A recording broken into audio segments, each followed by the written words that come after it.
টানলে লাগে না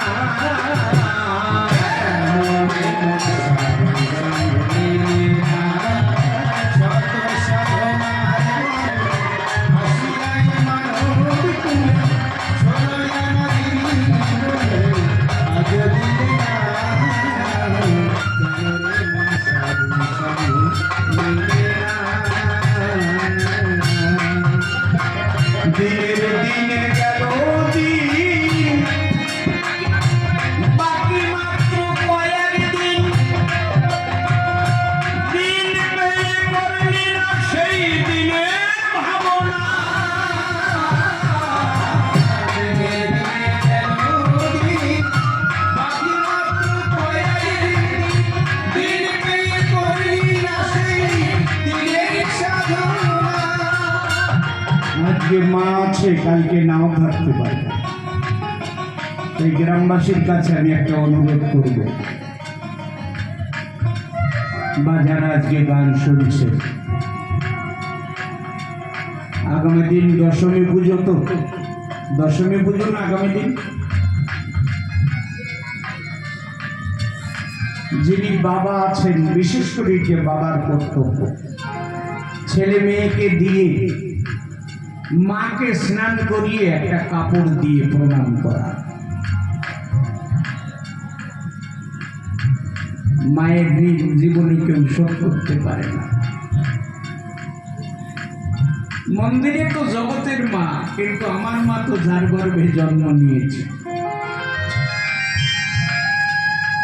তাই যাদের মা বেঁচে আছে আগামী দিন একটু চেষ্টা করবেন, এক বালতি জল দিয়ে মাকে স্নান করিয়ে দুটো ফুল মায়ের পায়ে দিয়ে একটা প্রণাম করে একটা বস্ত্র দান করবেন। মা আপনাদের পুজো করা সার্থক হবে।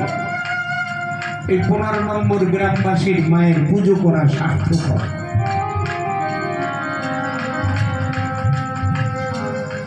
দিনে দিনে গেল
জীবনে অনেক ভুল হয়ে গেছে। আজকে বুড়ো বয়সে, অর্ধেক বয়সে এসে জানতে পারছি যে অনেক ভুল হয়ে গেছে, কিন্তু এখন তো আর পিছনে ফিরে গিয়ে সেই ভুল সেরে আসতে পারছি না। তাই বন্ধু, এখন একটাই পথ, যে যে মতে, যে সম্প্রদায়, যে গোসার কাছ থেকে দীক্ষা নিয়েছেন, যে নাম, যে মহামন্ত্র পেয়েছেন, একবার নামে প্রেম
শক্তি অন্তরে দিও মা ভক্তি আসক্তির বাঁধন যেন ছুটতে পারি, যেন দুর্গা দুর্গা বলে পাশে সদা নয়ন জলে পড়ে থাকি মা তোর চরণ তলে, আর কিছু নাহি চাই। নামটি আমার তারক সরকার, সেরাম করি পরিহার। অন্তরের ভাবনা এবার কবি কাব্য কল্পনাতে যাব। আমার বিপক্ষের বক্তা যিনি শ্যাম সুন্দর নাম ধরে তিনি কয়েকটা প্রশ্ন করেছে, জানি তাহার জবাব দেব। এ বড় অতি আশ্চর্য, আমায় করে বিচিত্র ভট্টাচার্য কয়েকটা প্রশ্ন করে ধার্য আমায় করলো দান। আমার যোগ্যতা অনুপাতে জবাব দান করব, সভ্য সভাতে শ্রবণ করুন সুধী সতে, যাতে জীবের হয় কল্যাণ।